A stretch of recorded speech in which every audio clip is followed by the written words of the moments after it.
Stud, how are you? Good. The middle of your line is probably the biggest question mark. Can you kind of describe how that's shaking out so far? I know Harry's not doing the team stuff. Who's playing center primarily, and how do you look at those three spots? I think it's going good so far. A lot of guys getting reps. Matt Jones and Luke are getting the majority of the reps at the center position right now, but Jacob James is getting some too as a young guy. So those three, all three of those guys are doing pretty well in there so far, handling things pretty good. And the guard spots, we got again a nice rotation in there. Paris and Josh Fryer's rotating in there. Jacoby, Trey LaRue. So we got some Jack Jamison, some guys that are rotating at the guard spot. So it's going pretty well so far. It's good to hear your voices in midseason form. All right, we'll go next to Austin Ward, Letterman Row. Hey, Stud, when you mentioned Josh Fryer, what is it about him that he's seemingly made a little bit of a jump here for you this spring? Yeah, again, his athleticism is what excited me in recruitment. He was a basketball player. He's a guy that's 6'5", but he has the ability to bend and play really low. And those two things were the things that intrigued me about him when we first got him in recruiting. And it's only gotten better through training with Mick. And now he's getting stronger. He's got a little edge to him. And he's a guy that's got some grit. He's got some toughness. He shows up every day and he's learning and he's putting things together, but he's got some grit. And I like that. So that's what's kind of what's got him going. All right, let's go next to Dan Hope from 11 Warriors. Dan?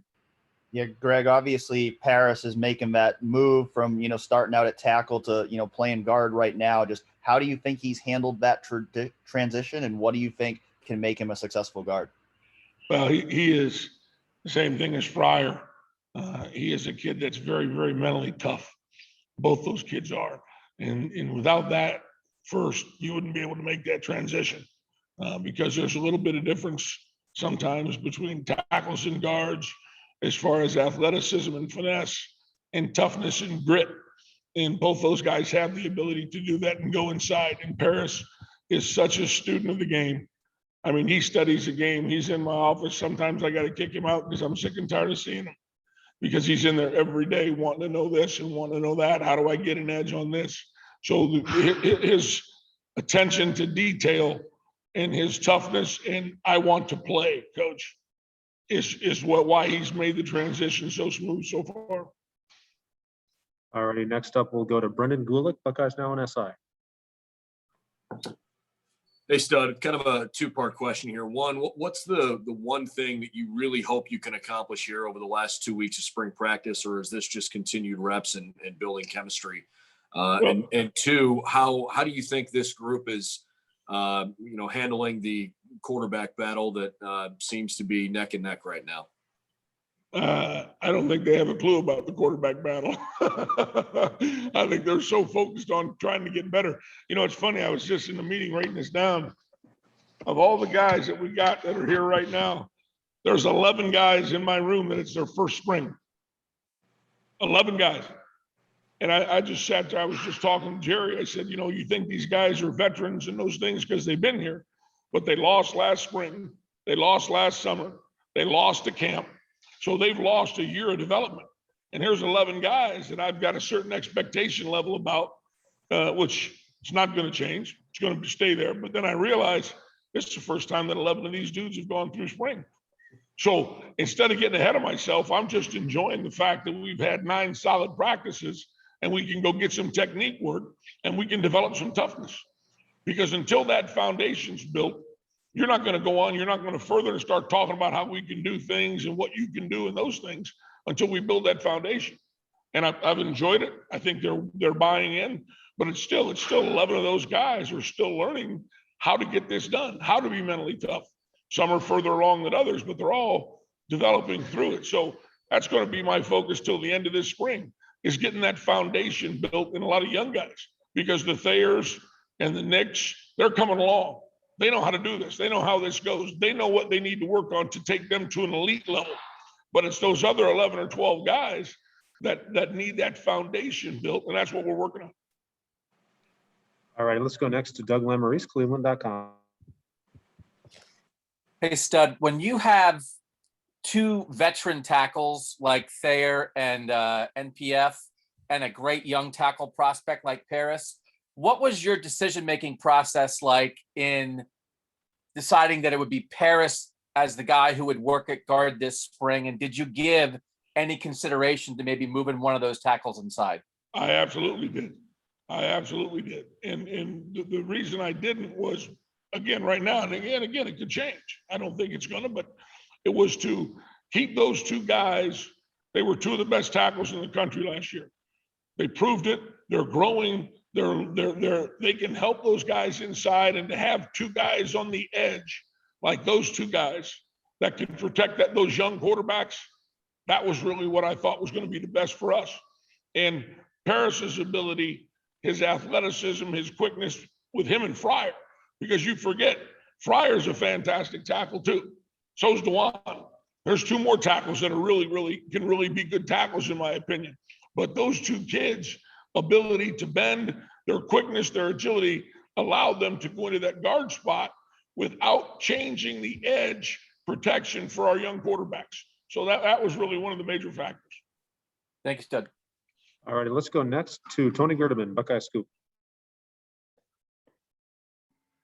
Greg, regarding Harry, you're looking for your best five.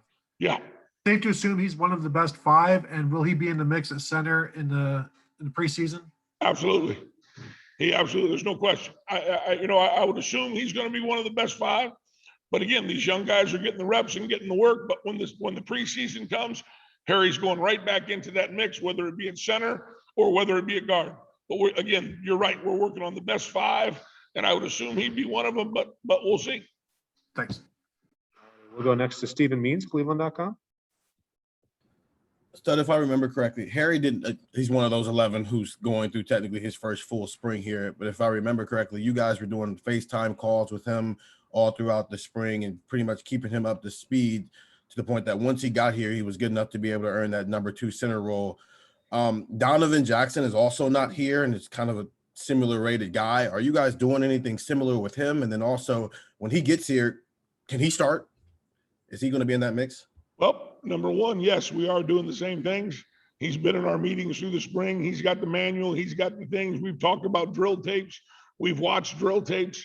And yes, he's going to have the opportunity to come in there and be one of the five just like anybody else does. All righty, we'll go next to Nathan Baird, Cleveland.com. Hey, Greg, can you kind of give us an update on where Dwan Jones stands right now and just what sort of role you expect from him this season? He's really well. He's a little banged up right now, so I haven't had him for a couple of days here. But up until that point, he was really doing well. He was coming along. He's got his weight down to the best it's been in a long time. He's in good shape and really was playing well. So again, there's another guy that can allow you as he comes along and develops. And again, his first spring, as he continues to come along and he continues to develop. Number one, it gives you depth, but it also gives you an ability to play different guys at different places. So I was very pleased with how he was doing. Do you expect him back? Yes. In the spring? Yes. All righty, next up, Bill Landis, The Athletic. Hey, Stud. A couple of years ago, I guess when Ryan really first took over, there seemed to be a pretty major emphasis on kind of restocking your room. Maybe, I don't know if improving the recruiting is the right way to put it or not, but just adding some more guys there and really building up that depth. And it seems like 2 years later, you've done that. And I know it's not complete and the job's never done, but just how do you feel about where your room is compared to where it was a couple of years ago? Oh, I couldn't be more excited. I think you hit it on the head. Everything you said right there is correct. I know the state of the room, and you guys do too, what it was when I got here. For the first 2 years, I had 5 people. I stayed up at night because if somebody went down, I was like, oh boy, we better get the punt team ready. That was my feelings. And you're right, to have that depth back in the room now, and again, what you just said showed at Michigan State last year. We lose those guys the night before the game. We didn't lose those guys a week before the game. We lost those guys and a couple of those COVID guys right away. And for those kids to jump in there and play like that against a defense like that, that's a testament to what we've done. And that to me, those kids were ready to go. They knew through the whole COVID thing at any minute, somebody was going to have to jump in there, but it wasn't tested and proven until that point. And when they jump in there, that gives all those guys in that room confidence that when my number's called, or how about if I just go challenge this guy? Thayer Munford's pretty good, but how about if I go beat him out? And now that's in that room. So all the other guys now, when you go to practice, you better be at your best. Because if you're not, that guy's very well capable of doing the job as well. And that's what it should be. When you've got an offensive line room that has depth, and those things can happen and still instill confidence in everybody around them. So you're exactly right. That's a fact. All righty, let's go next to Dave Biddle, 247. Hey, Greg, can you delve into just how much Matt Jones improved maybe from 2019 to 2020? Was he your most improved guy? And just, are you surprised with where he's at this point? You know, you're right. He is one of the most improved. I would absolutely say that. I think, you know, with some guys learning and getting themselves prepared is as much a mental thing as it is a physical thing. And Matt is a guy that's always had the physical tools. He is so strong, he's quick, but eventually it gets to the point where, you know what, I'm tired of not being a starter. And a little light goes off, or whatever you want to call it. I don't have a right word for it, but I'm sick and tired of watching. And all of a sudden, the demeanor in everything that you do, the attention to detail and everything that you do, the toughness, carrying out a drill, that's what Matt's done. He's hit that point where, you know what, this is it. And he showed it that Michigan State game, and then he showed it the next two games that he played. So his turnaround has been amazing. And yeah, I would definitely say he's one of those, and he's carried it over to this spring. He's really doing well. He got sick and missed a day or two with a flu bug, but since then, the kid has been a different guy, and I'm really excited about where he's going. Thank All right, you. we'll go next to Joey Kaufman from the Columbus Dispatch. Greg, question about Nick Petit Frere. I guess, where do you see him being able to make the biggest jump or improvement? This will be his second full year as a starting. The thing that, yeah, you're right. And the thing that we're focusing on with Nick right now is his pad level. He's a tall guy, and for him to bend at times, it's a strain. So we've been working on his pad level and making him a more productive run blocker by getting him to bend. So we've worked a bunch of bending things. We've got his squat up, getting his legs more powerful so that he can become a more dominant run blocker. His pass blocking excelled. That was last year's focus, really, going into last season, make him an elite pass protector. He's well on his way. His feet are done. He's doing those things there. But what we've got to do is we've got to make him an elite run blocker, not just a good run blocker. I would say that's where he was. He's got to become elite, and that's what we're focusing on now. All righty, next up, Tim May from Leonard Monroe. Tim. Thank you, Mike. Hey, Stud, by the way, what's it like to have a nickname Stud? That must be cool. But then past that, Thayer Munford, can you describe him in a nutshell of why you think he now is elite and how far has he come in that regard? I can't tell you how far he's come. It's unbelievable. He realized, I think, you know, the whole thing goes back to that back surgery. If you want to trace it all the way back in the chronology of the thing, is he hurt that back and he missed 8 months of lifting, of developing, of everything. And he came back that next season and he played pretty well, but he knew he wasn't playing at a level that he was proud of. Not only us, but a level that he thought he could play at. Coach, I'm so much better than that. Then he gets a year of training in the offseason. He's as strong as he's ever been. He's moving as quick as he's ever been at 320 pounds. And he's attention to detail and technique totally has changed.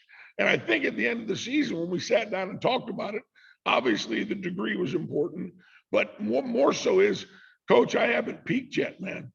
I can be better than this. And I think he realized that part of the reason that he came back was to attain that level of, I'm not just really good, I'm the best. And he's got a chance. He's got a chance to be the best tackle in the country. If he wants to focus on it and pick up where he left off last year and do those things, he's got a chance to be the best. And that's really what he's chasing. He's chasing the fact that he wants to be elite. He wants to be a first rounder. He wants to be the best in the game. And I think that's what's driving him. And it's really, really good. Ready, next up, Jeremy Birmingham, Leonard Monroe. Hey, Greg, with 11 guys that have never taken a spring snap, with a bunch of other veterans returning, how are you able to work in Ben Chrisman and Zen Mahalski this winter and spring to make it valuable for them as opposed to just kind of standing by watching? Brilliant question. And the problem, the first week, they missed the whole first week due to sickness. So that puts us a little bit more behind the 8 ball. But the thing about those guys is the time that we get in the spring, Jeremy, with individual drills and segmented pod circuits against the defensive line, that's where they have to excel. And that's where they're getting most of their work right now. And the good thing is Coach Day we'll always rotate 3 groups in a team period to get them reps. It's less than the other guys, there's no doubt. But like you said, that's the development of those young kids in the drill situation. When we have time in individual, that's where they're getting a ton of their work right now, because their foundation obviously is behind those guys. To take a guy like that and throw him out in the team period and say, hey, here, go run all these plays that we have, block all these protections, their mind's swimming. So to put them in that situation is not productive. The foundation of technique and how to be tough and how to use your hands to block, that's where I am with those guys. And the good thing is in the springtime, we get the majority of time to do that with those guys. All right, we'll do 2 more. First one to Patrick Murphy, 247. Patrick. Hey, Greg, you talked about building that depth, but how big has versatility been in doing that? It seemed like last year you were able to put guys at different spots and not miss a beat. How important has their versatility been? I can't tell you how important, because there's a lot of times that you'll go somewhere where, and this guy's a backup and that guy's a backup, this guy's that backup, meaning there's not a lot of versatility. But the fact that, like, you go back to having athletic guys and recruiting athletic guys that can play multiple positions.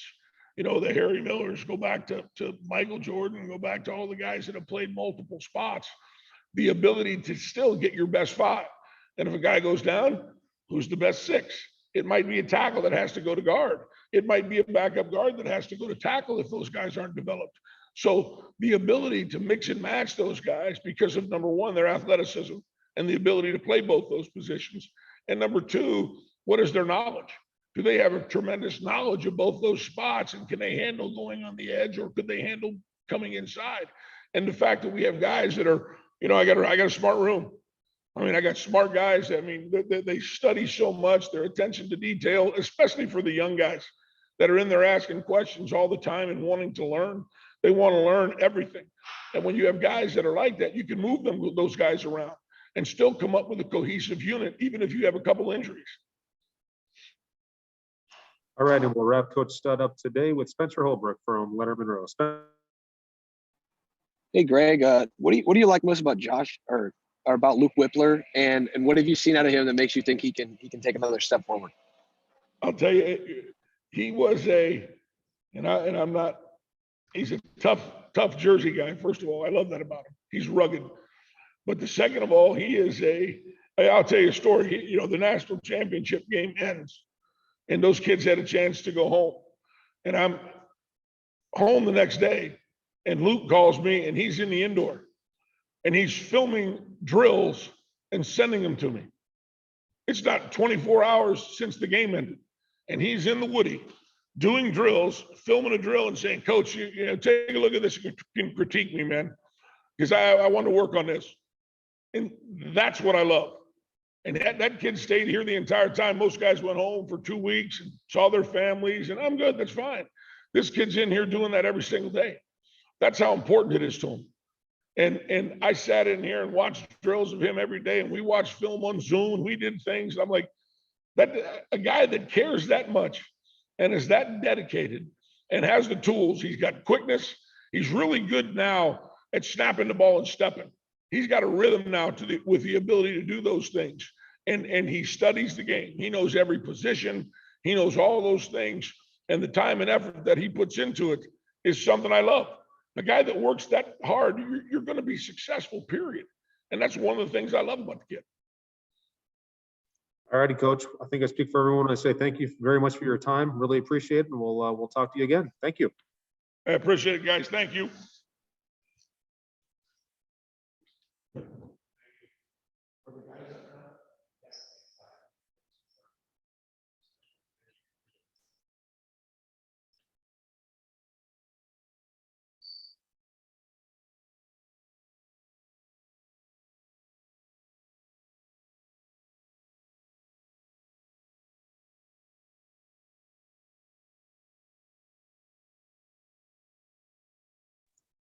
All right, folks, we're efforting to round up a couple linemen for you. Obviously, on our list is Nick Petit Frere, Matt Jones, Luke Whippler, and there's a fourth one that I'm forgetting. But there's a we'll have a good selection of O linemen for you, and then we also I've rounded up some photos of these guys as well, and I'll send that out later on this afternoon with a link to the recording for this one. Still working on getting all your recording access and all that, but I'm recording as well, and we'll put that on a box for you after we're done.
How has these few weeks of spring practice been for you? Just the opportunity, we talked to you at the start, Brett, when you got back, but, have you seen the jump that you wanted to see from yourself in these first few weeks?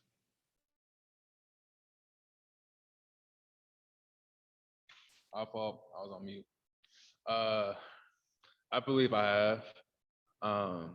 There's a little things I still need to fix for myself. Is going against Zach Harrison, Tyree Smith, and Javante all practice, of course, but also at the same time, though, it's like I'm working to get better and I'm making them better as well, So I'm happy where I'm at, but I'm not really satisfied. All right, let's go next to Dan Hope from 11 Warriors. Dan. Hey, Thayer, I'm curious to see, Paris is a guy who was working at tackle a few last year. Now he's working at guard. I'm just curious to see, how have you seen him develop here going into his second season at Ohio State? His maturity level has been tremendous. Like freshman year, everybody gets like very antsy and stuff because it's Ohio State and you playing here, of course.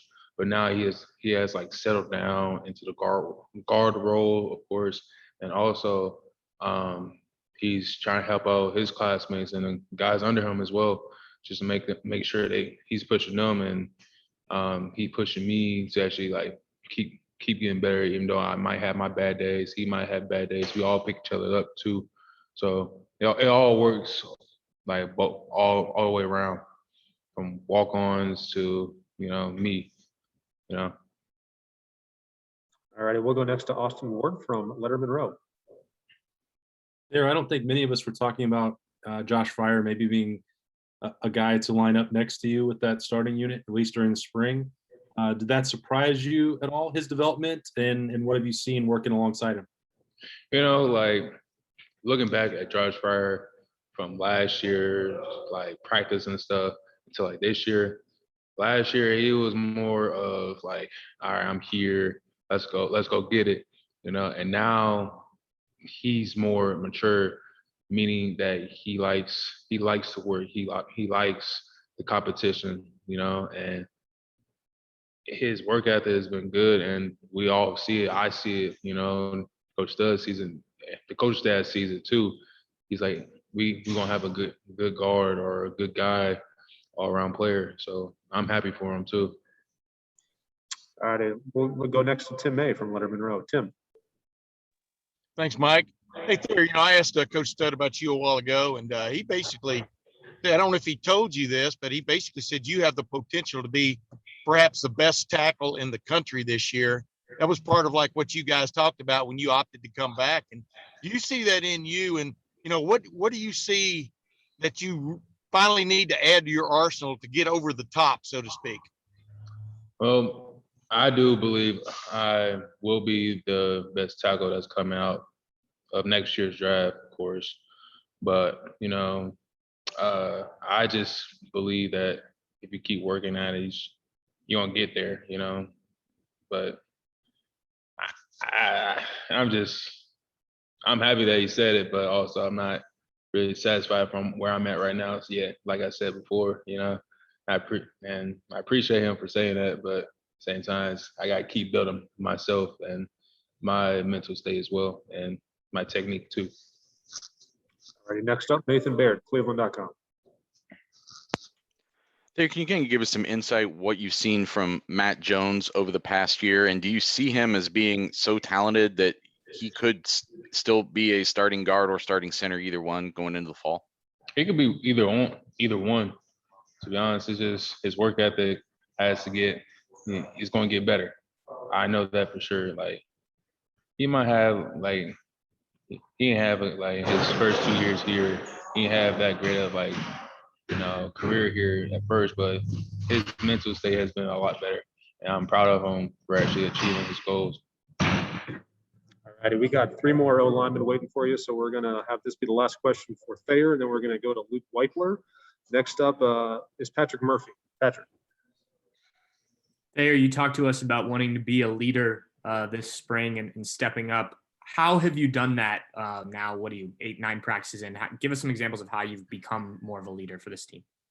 Leader by example, and also leader just to help them out, of course, because, you know, they might not get how Coach Stud coaches and stuff, but also at the same time, though, I'm there to actually help them out. You know what I mean? And I love doing that. Like sometimes the young guys come up to ask me like, how can I do this? How can I get better at this? I just give them my advice, and they work at it. You know, and you know, it's young guys young guys under me right now. It's going to be great leaders in the near future too. You know, but I'm there just to help everybody else, have everybody else on the same page for how practice is going to go and how the our O-line unit is going to go as well. Awesome. Thank you very much, Thayer. Really appreciate your time. Thank you.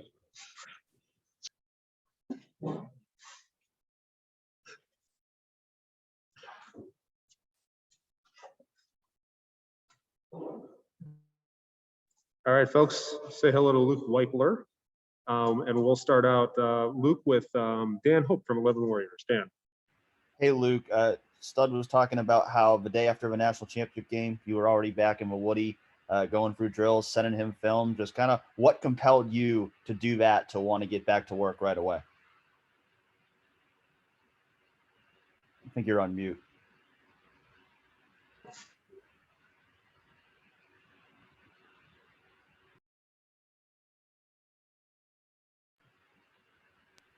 Sorry about that.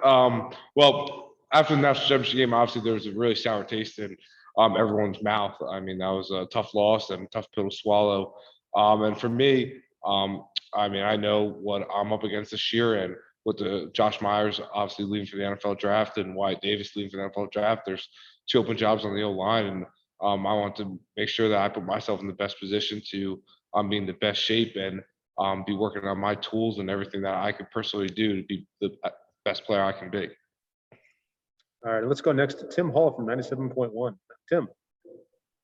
Hey, Luke, I'm wondering, we've heard it throughout the course of time, how guys from New Jersey, whether it's guards in basketball or college football players, there's a certain type of toughness, and Stud was saying you possess the same thing. I was wondering where that comes from, and would you be a Long Island guy or a Jersey Shore guy for the beach when you're back home?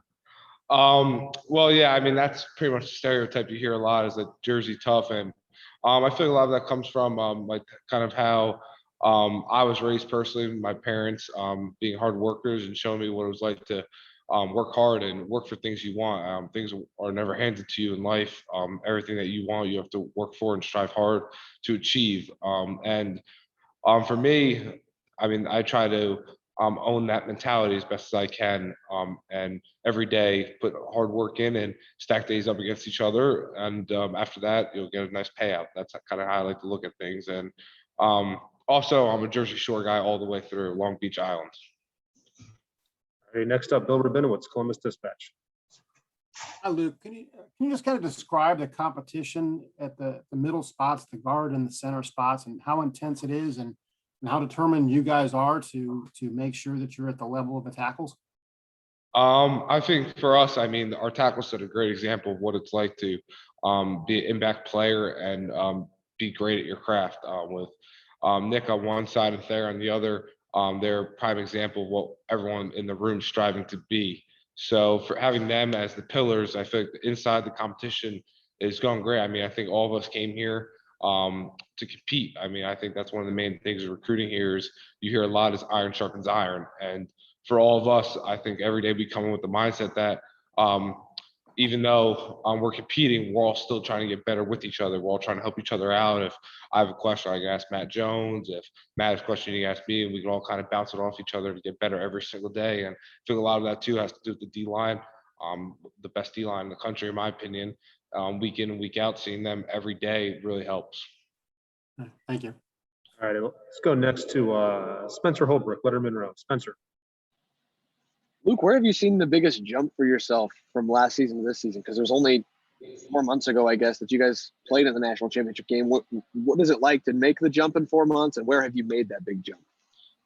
For me, I think it's just really getting comfortable in the offense and gaining my strength and my athleticism in the weight room. I think Coach Mick and his staff this offseason, I really bought into the strength program. I mean, last year I was here the full winter, and then we got cut short and had to get sent home for coronavirus. But I mean, this year having a full spring and really being able to develop properly and getting stronger, faster, quicker, all those important things have really helped me so far this spring on the field. And also too, having this offseason kind of know the offense and be a little more advanced and learning maybe more of the calls and learning my part in doing so as the center has really helped. All right, next up, Nathan Baird, Cleveland.com.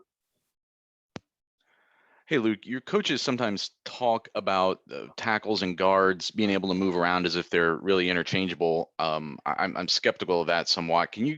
Considering that, can you kind of give me your assessment of what you've seen from Paris Johnson as he's tried to make that transition this spring, not just to being someone who could play guard, but someone who could be a starting guard in the Big Ten?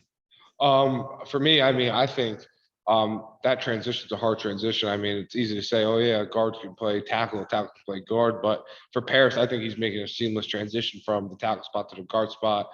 He's been having a great spring so far, kind of learning the new position and the nuances of it. And he's, I think, going to have a great rest of the spring and then into fall camp into the season. Why do you think he's been able to do it so seamlessly?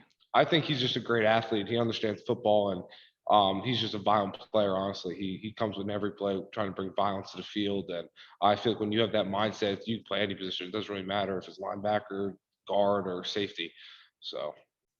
All right, and this will be the last question for Luke because we have Paris Johnson ready for you. So we'll go to Austin Ward. Austin. Luke, what's the balance when we know the brotherhood of the unit, and obviously Harry being hurt doesn't feel good for for all of you, but that gives you an opportunity to get some key reps and build the spring. What's the mentality when something like that happens and opens up that door for you? I think the mentality in the facility as a whole is like next man up. I mean, you saw it this year with coronavirus, guys going down every week. You never know who's really going to be able to play Saturday. I mean, guys can pop up a test on Friday and not be able to play the next day. So all year this year, it was really the next man up mentality. So carrying out to spring, I mean, one guy goes down, another guy step up and perform, and it's kind of the same deal. When your number gets called on, your name gets called on, you have to be able to go and get the job done and perform at a high level. All righty, Luke, thank you very much for your time. Really appreciate it. Have a good day. Hey, everyone. And up next will be Paris Johnson.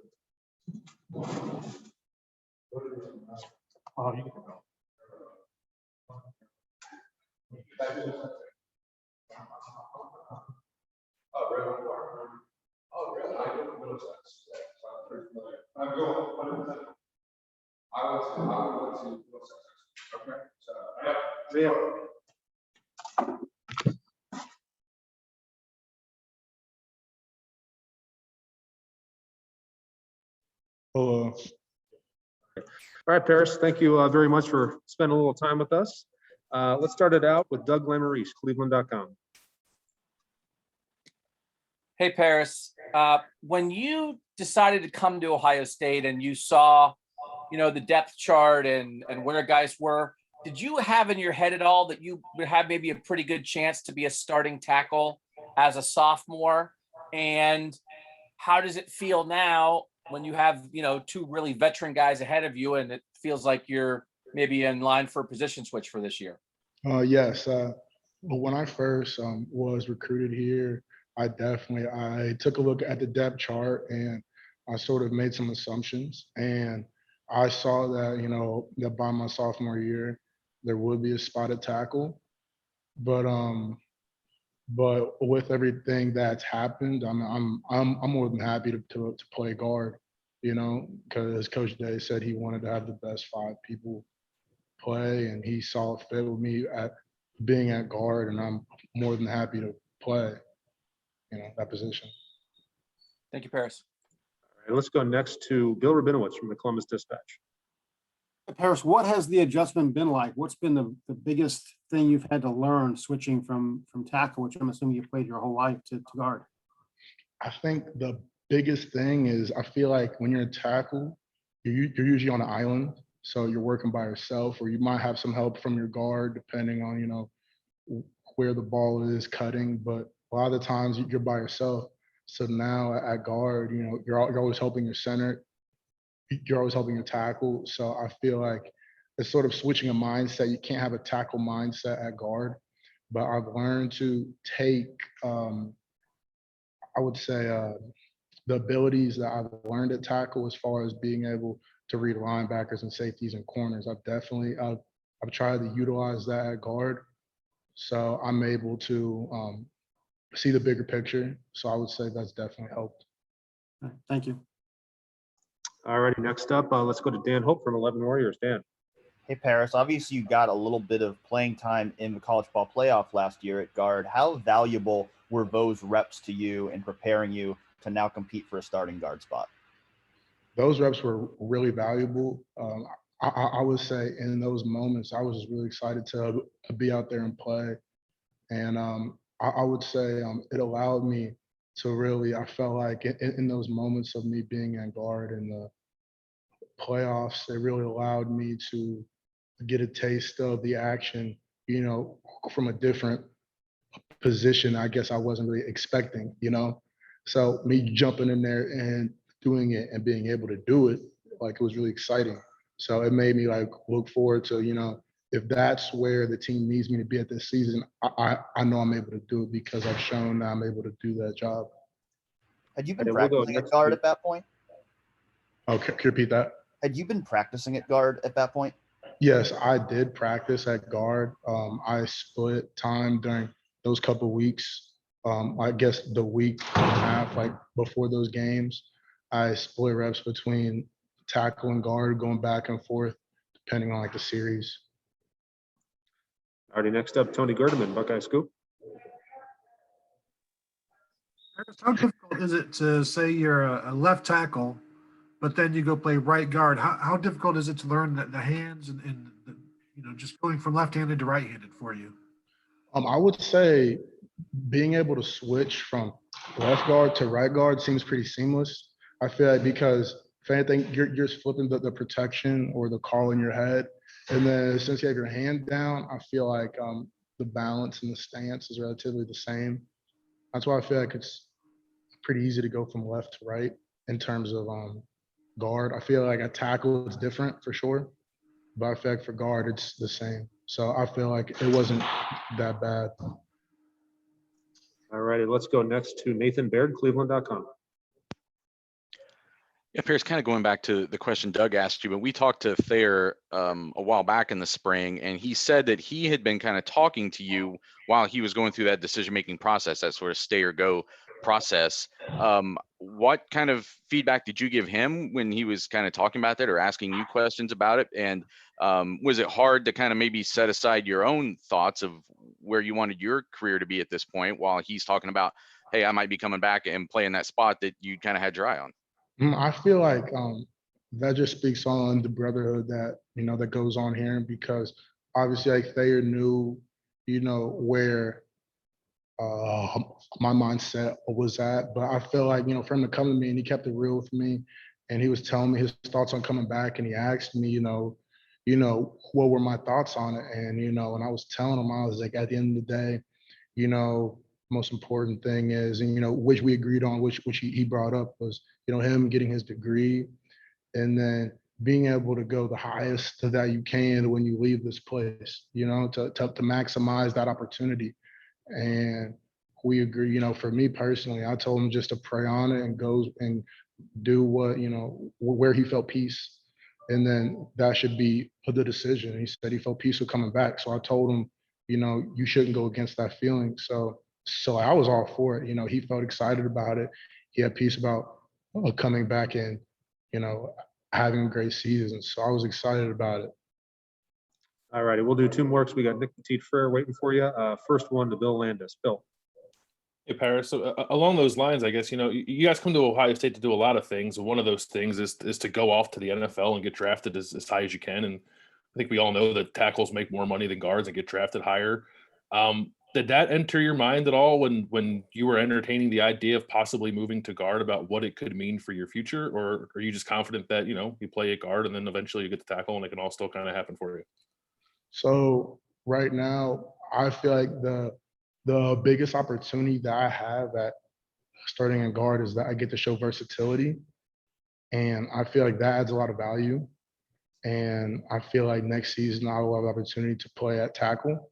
But right now it shows that I have the versatility. And I feel like the biggest thing now, I'm not draft eligible after this season. So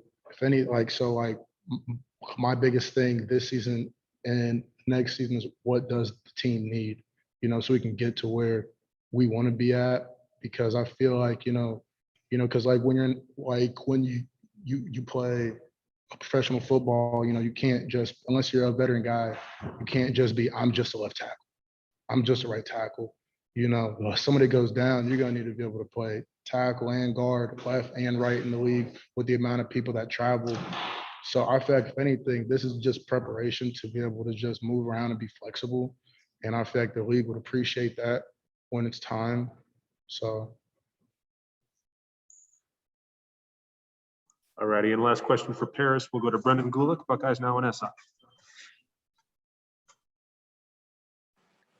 Paris, I was just wondering, of the veteran guys that are in your room, who's had the biggest impact on you, and what that's been like for you here this spring? I would definitely say Nick Petit, for sure, has definitely had the biggest impact on me this spring, because with me and him playing next to each other, just building that relationship and like building that that bond on the field, because that's what he had with Wyatt Davis last season. And then as you get to play that guard and tackle combination, you start to get a feel for like how you both play. And I feel like we've definitely been building that this spring. So each practice, we've definitely we've gotten to learn how we both play and to complement each other's abilities. So I definitely said that time that I've spent with him has definitely been beneficial. Awesome. Paris, thank you very, very much for your time, and we appreciate it. We'll talk to you soon. Thank you.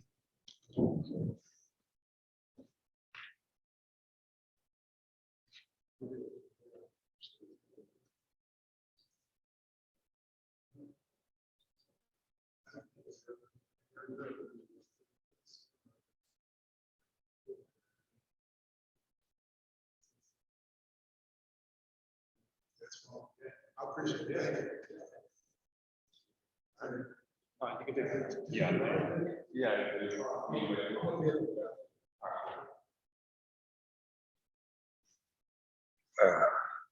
Hello, guys. Happy belated Easter. Nick Petit-Frere here for you. Thanks, Nick, for spending a little time with us. We'll lead it off with Austin Ward. Austin, go ahead. Hey, Nick, happy Easter to you. Now that you aren't having to do pull-ups off the side of the house and you got maybe some normal off-season with Mick, what have you done to your body this off-season? And then Coach Stowe's talking a little bit maybe about the way that you're bending. And so what's the physical overhaul been like over the last couple of months?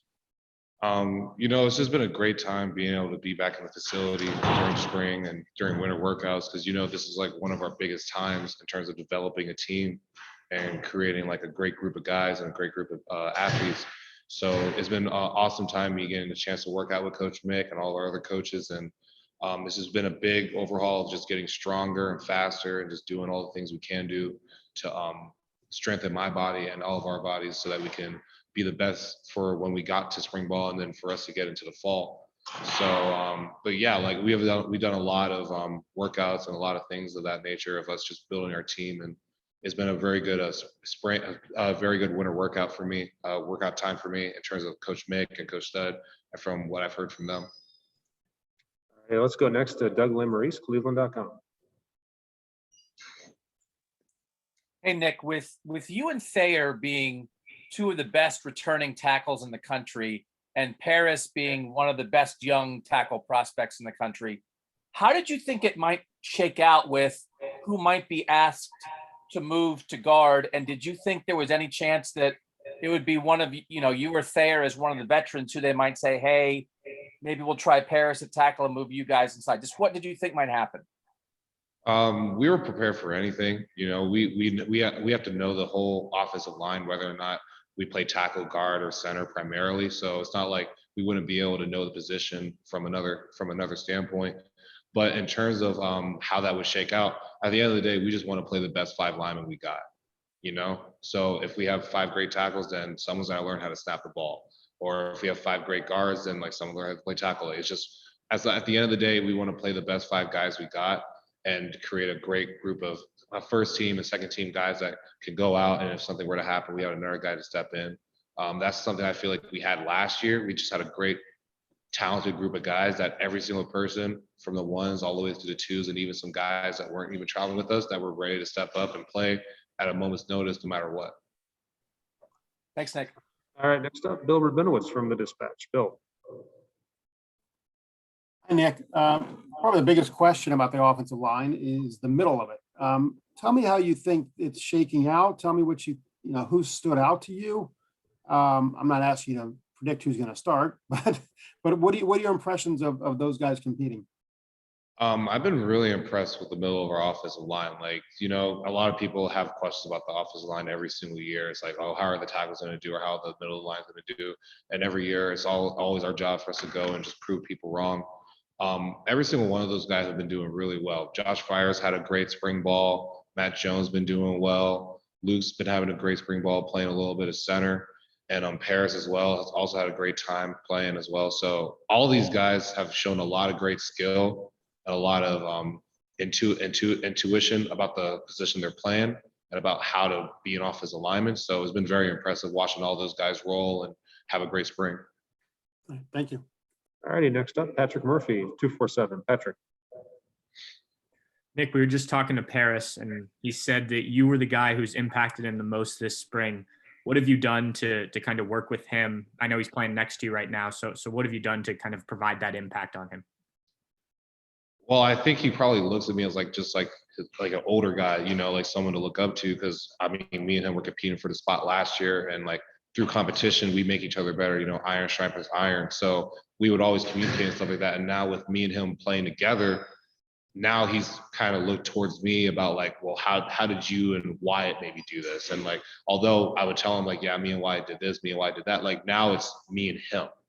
Like it's about what we can do together. So that's the big important thing that I've kind of instilled to him, that like it's his story, it's his time for him to show what he can do and to be the player that he can be, that we all know he can be. So it's been more about just like him growing and developing as a player, and along with me just still developing as a player, but also being like a guy that's been here before, that's seen it before, and that can give him just a little bit of encouragement or guidance in terms of anything he needs.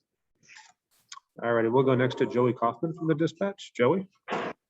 Nick, you were draft eligible after last fall. Did you give any thought to the idea of declaring, or and if not, why'd you feel comfortable staying and all that? I gave a little bit of thought to it, but I felt comfortable coming back for another year because I felt like I had a lot more to prove. I had a lot more for me to show on the field. And I wanted another opportunity to have another great winter, to have another good summer, good spring, and another chance for me to come out and play with these guys and possibly get a chance for us to win a national championship and get back on that field, All righty, let's go next to Jeremy Birmingham from Leonard Monroe. Jeremy.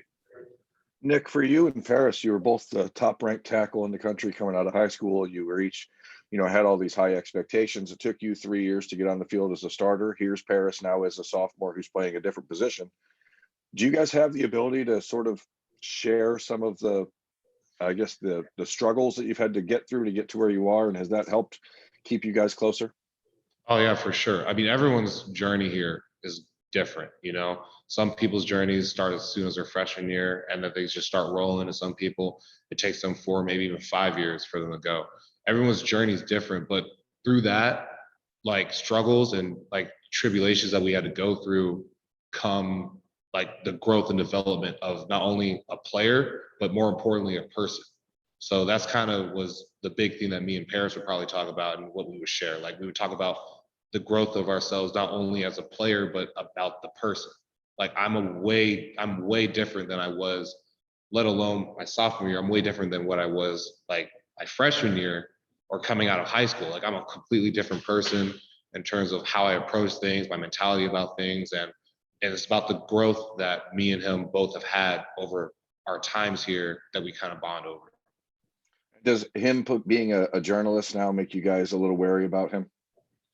No, he's really good at writing. Like I actually read some of his stuff one day in the car when he was driving me home, and he's really impressive in terms of how he's able to articulate himself and how he's able for him to write. So I was really impressed with him because I never knew that about him, that he wanted to be a journalist and stuff like that. That's just like another thing that we just communicated through time and just being together and playing next to each other and just growing that bond. So I think I have no worries about him. I think he's going to do great journalism, and I think he's going to have a great time with that.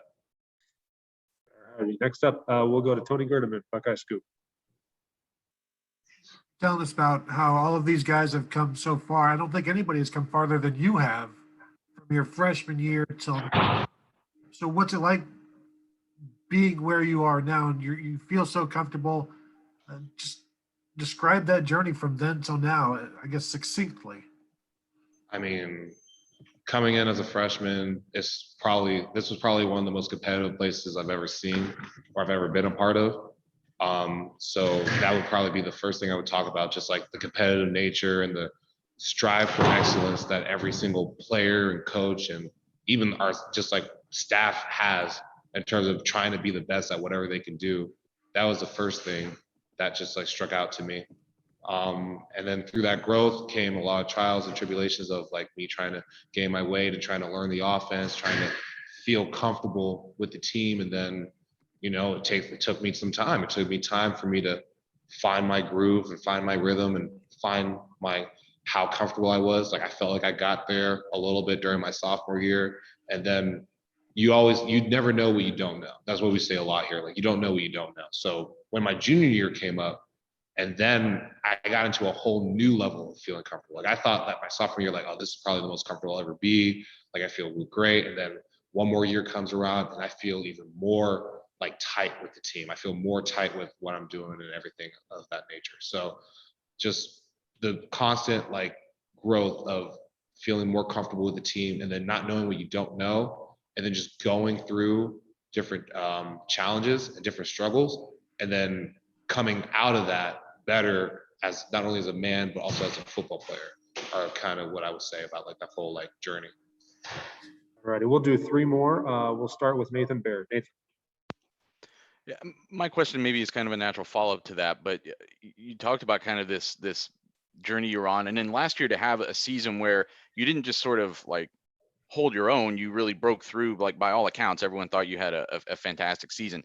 How does that change just as an athlete? Did you feel a change in your attitude or your mentality off of that? I mean, do you come in with a different mindset to what you can accomplish this year? In some areas, like obviously like the main goal is for me to improve on what I did from the season before. Like I'm not going to just forget about what I've done. I'm going to make sure that like what I've done is to try to improve on the things that I've done and not just to stay the same, but to be even better. So that's like the main goal. But in my own mentality, it's really about just do what I've been doing.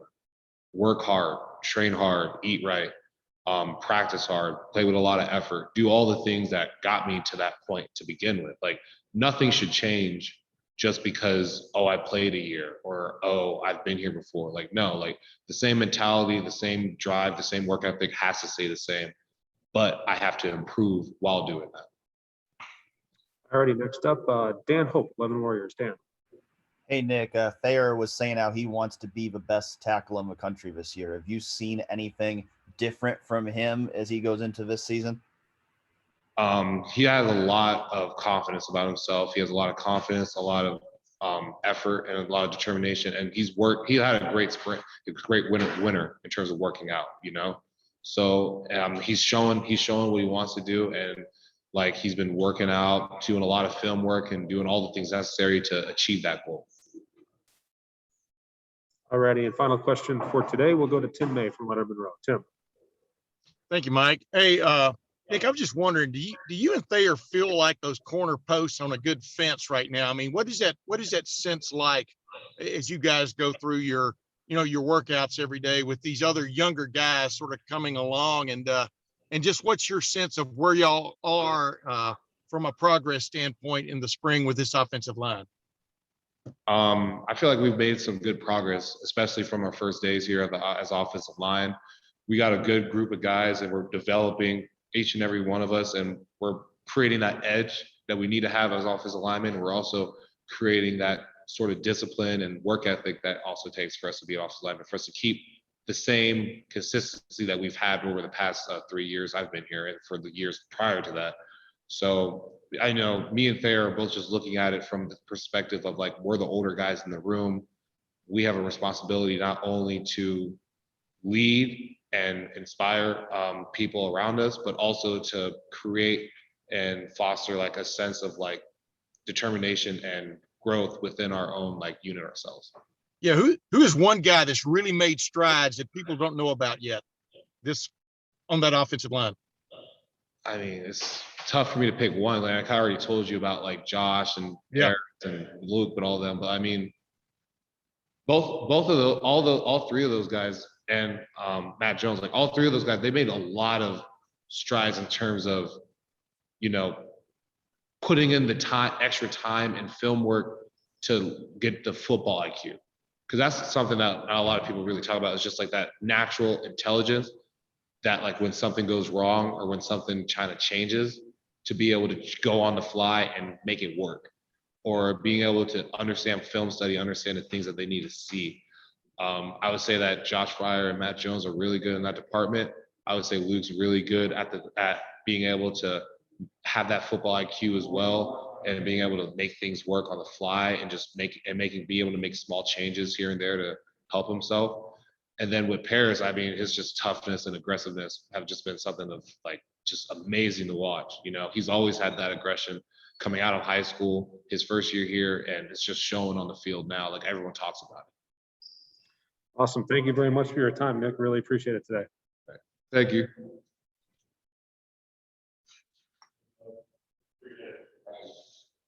All right, folks, that's going to wrap it up for today. Thanks for spending your time with us. We will talk to you on Friday with defensive linemen and have a bit of good news as well. We're efforting to get you some more time out of practice next week. So we'll be in touch with some more of those details. But we just enjoyed having you so much that they just said, please bring them back. So that's what we're gonna work on doing. We're Thanks, fun Mike. to be around, Mike. What's that? We're fun to be around. Exactly. Yeah, you all have good jokes, and you behaved yourself, and you did what we asked you to do, and as a result of that, we're just gonna give you even more access. So good job, everyone. Are you just talking about the spring game? What's that? Are you just talking about the spring game? We'll be in touch. No. This is bonus coverage in addition to the spring game. So the other thing I just thought of in terms of bonus coverage is some photos for you. Like I said, I'll email those out to you this afternoon. Thanks, Mike. Thanks everyone. Thanks, Mike. See ya.